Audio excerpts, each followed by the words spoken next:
Hi everyone and welcome back to another video. Thank you so much for clicking today's video.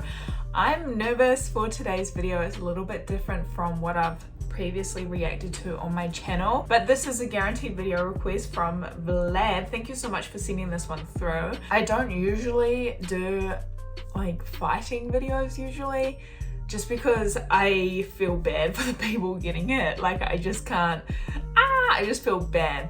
But obviously I respect the sport and I really do respect the hard work that goes into it, for sure, no doubt about it. So I just have to get over my fear right now and I'm gonna check it out today. Even though I'm scared, I'm still looking forward to it, don't get me wrong. So today we are watching, I don't know how to pronounce his name, but this is Khabib Nurmagomedov. I have no idea who he is, but he seems really famous. I don't know where he's from, but we're gonna find out in this video today. But thank you so much for sending this one through. I think you've chosen a really interesting one for us today. Let's do it.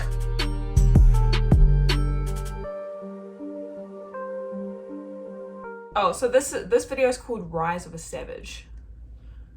Gosh.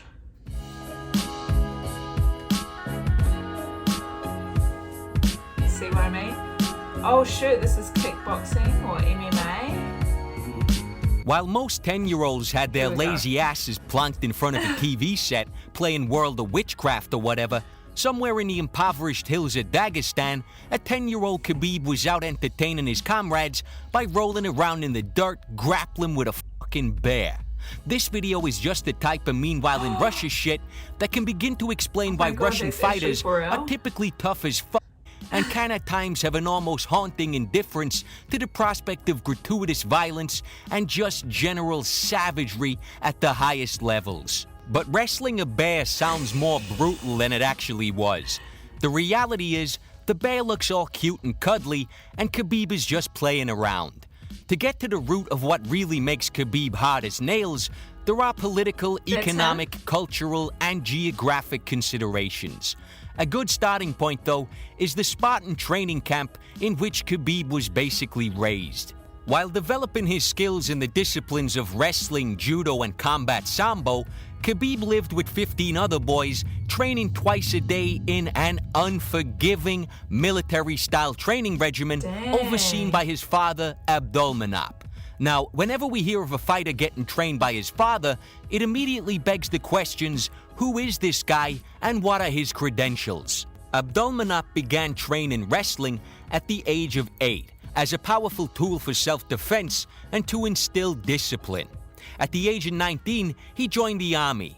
In 1981, I joined the Russian army and participated in all sorts of sports competitions during my time there. It was a school of discipline. He then went on to study judo in one of Ukraine's top universities and fought his way onto the Ukrainian judo team. Over the next couple of years, he began collecting trophies, winning national championships in 3 separate disciplines: judo, sambo, and freestyle wrestling. So obviously in his own right, Abdulmanap was not a man to be fucked with. And by combining his vast experience of high-level combat sports with the rigid structure of military life, he was the perfect man to mold young minds into a bunch of murderous fucking war machines. At the heart of Abdulmanap's training philosophy is the harsh principle of discipline or punishment. In a Russian documentary, Khabib stated, "There were a lot of punishments. I said to the father that I didn't want to study, he punished. When he explained to me with words, I didn't understand. With the fists, I understood immediately." So by punishment, we're not talking about taking away Khabib's Game Boy. It was more of a step out of line and get the fuck smashed out of you by a grown-ass man style discipline. This type of corporal punishment and military lifestyle may seem extreme or even barbaric in the West. But in Dagestan at the time, most young men were facing 2 options: a career in sports or militant Islam.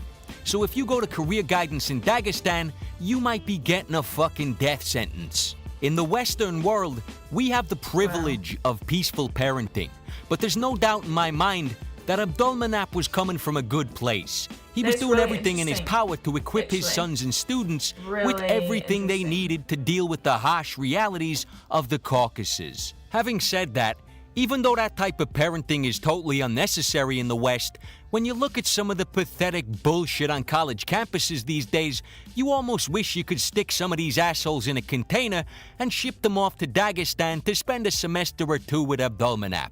If they started yapping about campus safe spaces, then doctors would have to surgically remove Abdulmanap's boot from their ass like they're delivering a fucking baby.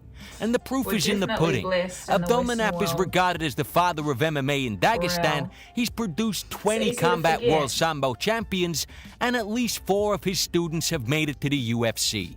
There are certain athletes whose story it's impossible to untangle from their mentor. Mike Tyson and Cus D'Amato, for example.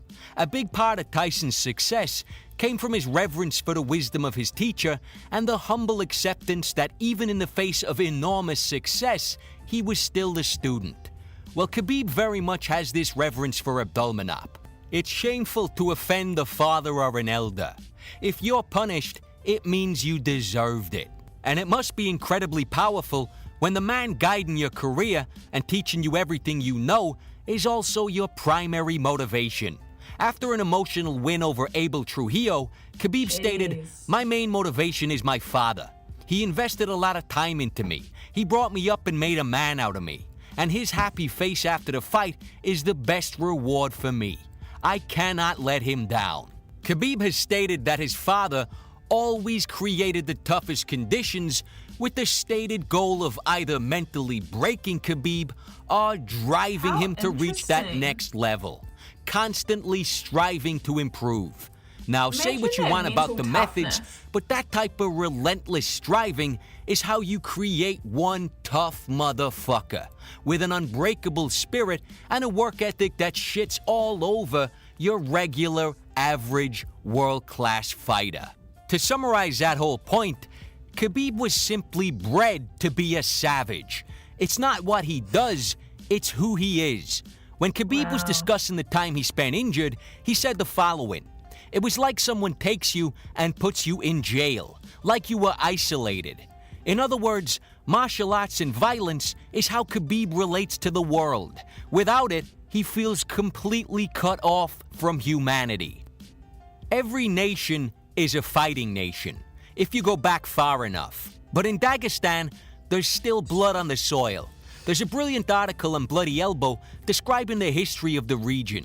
Dagestan and the Caucasus were conquered by the Soviet Union in the 1800s in a brutal takeover that lasted almost 50 years. Since then, the region has played host to a series of attempts to establish an independent Islamic state, often centered in Dagestan. The most recent of these was in 1999, when there was a brief conflict between warring Islamic factions vying for control of the region. The whole affair lasted only 6 weeks before Russian airstrikes bombed the fuck out of their asses and brought an emphatic end to the conflict. Abdulmanap believes the conflict had an impact on his children. The simmering tensions and constant threat of danger in the region placed training in a very different context, namely as preparation for the potential onset of war. I believe every man must be ready for war, even in peaceful times. It is always a topic of discussion in the Caucasus. We often hear fighters say, "I'll fight anywhere. I'll fight in the street." But when Khabib says it in that calm, ice-cold, matter-of-fact monotone, you believe him. I'm sure for most fighters, the UFC is about the highest stakes they can imagine. But from the time Khabib was a child, grappling with a bear, his subconscious has likely been grappling with the prospect of a fight with far greater consequences, where it's not a matter of win bonuses and title shots, it's a matter of life and fucking death. The usual pressure and nerves associated with a fist fight must have muted significance for someone whose whole psychology has adapted to living in an area of boiling hostility between radical Islamic fundamentalists. Good luck getting in Khabib's head. The guy is ice cold. He states his intentions without any theatrics or emotion, like he's simply stating a fact. Water is wet, the sky is blue, I'm gonna fucking smash you.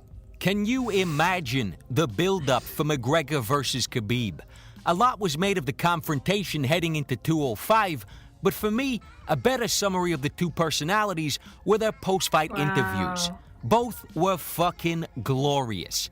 Conor was his usual brash, charismatic self.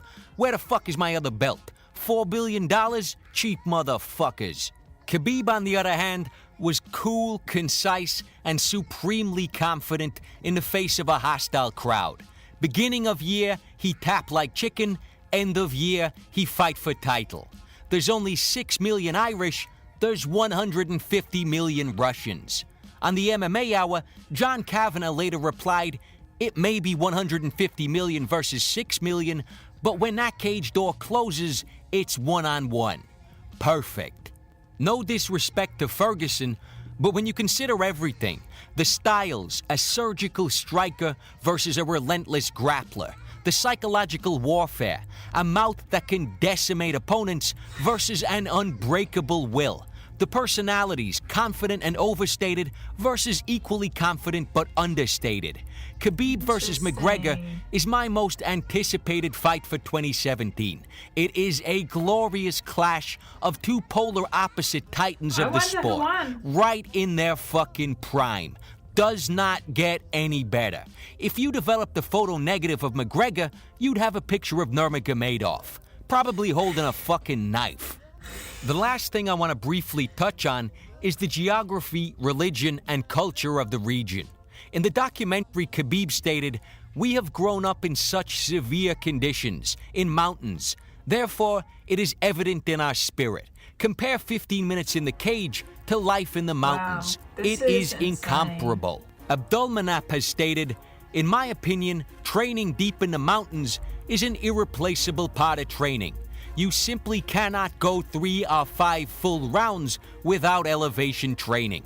With regards to religion, Khabib is a devout Muslim, which, as we know, does not tolerate vices like drink or drugs. If you went out of your way to orchestrate the perfect circumstances to produce a physical and mental monster, you'd have a hard time doing better than the cold, cruel mountains of Dagestan. And that is the monster who arrived on American shores. By the time Khabib made it to the UFC, he had spent almost his entire life training at altitude, under Spartan conditions, in a remote mountain town, with no serious distractions outside the terrifying prospect of civil war, while practicing a religion that simply does not permit vices. Khabib's not your average fighter. He is a f***ing savage. Damn, that was freaking awesome, man. That was freaking awesome. I'm so impressed. And this video was put together so well. This really opened up my perspective on things for sure. It's so easy to pinpoint problems we have in the Western world, right? And of course it's always good to get better in our own societies, but watching a video like this and seeing what's going on around the world and what people are actually dealing with, it kind of puts things into perspective, right? Huge respect. This is really interesting, and the fact that they say like he's not training to win, right? He's training with survival in his mind because of what's going on in his country. So yeah, it really puts things into perspective. I just want to Google who won out of Khabib and McGregor. Who won? Oh my god, Khabib won. Oh my gosh.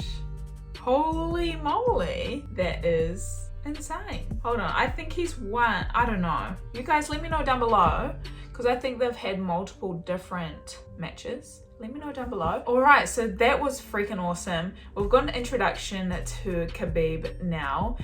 Stay tuned for a couple of days because I have a highlights video coming out of him. So I was actually supposed to do it the other way around. I was supposed to react to the highlights first and then his story second, but I kind of accidentally did it this way, but I'm kind of glad that I did it this way because now that I've heard his story and his background, I'm really excited to watch his highlights. I'm really excited. Oh my goodness. So guys, stay tuned for that. That'll be coming out in a couple of days. Thank you so much to Vlad for sending these ones through. That was such a good video. I really enjoyed that, and I actually learned a lot, and it really broadened my perspectives on things. Seriously. Thank you guys so much for watching. If you guys have any comments, definitely feel free to leave them down below. And by the way guys, I just wanted to add into this video, just real low key, we hit 100,000 subscribers yesterday. I'm kind of in shock still. I still cannot believe it. Obviously I've been seeing the number rise, but now that it's here, I'm kind of in shock, and I haven't done like an official announcement yet on my channel. I can't believe it. So thank you so much to every single one of you who have clicked that subscribe button, either 2 years ago, a year ago, yesterday. Thank you so much. It means so much to me, and it's truly a blessing that I can learn about all these different topics with you guys, and you guys teach me and we learn together. I love it all. So thank you so much. But yeah, thank you guys so much again for watching today's video with me. Let me know what you guys think down below. I'd love to hear your thoughts and opinions. But apart from that, I will see you guys in a couple of days. Bye guys.